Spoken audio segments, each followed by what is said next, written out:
আল্লাহ তাআলা বলেন মুহাম্মাদুর রাসূলুল্লাহ ওয়াল্লাযীনা মাআহু আশিদ্দাহু আলাল কুফার।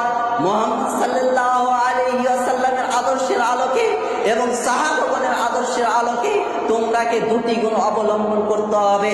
সে দুটি গুণ হচ্ছে, নাম্বার 1 হচ্ছে তোমাদেরকে পরস্পর হতে হবে সদাই দয়াবান, এবং দ্বিতীয় নম্বর হচ্ছে তোমাদেরকে কাফেরদের মোকাবেলায় হতে হবে প্রাচীরের মতো শক্ত। সম্মানিত উপস্থিতি, অপরোক্ত দুটি গুণ অর্জন করতে পারলে এই জামানার মুসলমানগণ বিশ্ব বিজয় শক্তিতে পরিণত হবে।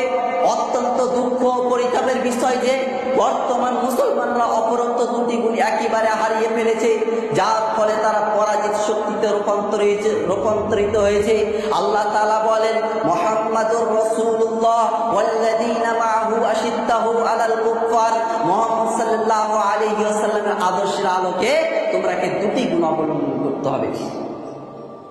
আল্লাহ তাআলা এই আয়াতে রাসূল সাল্লাল্লাহু আলাইহি ওয়াসাল্লামের বিশেষ গুণাবলীর কথা বর্ণনা করেছেন এবং সাহাবাগণের আদর্শে গুণাবলীর কথা বর্ণনা করেছেন যে সাহাবাগণরা মুসলিমদের প্রতি বিনয় প্রকাশ করতেন এবং কাফেরদের প্রতি কঠোরতা প্রকাশ করতেন। তিনি অন্যত্র আরো বলেন আদিল্লাতিন আলাল মুমিনিন আইজ্জাতিন আলাল কাফিরিন। মুমিনদের প্রতি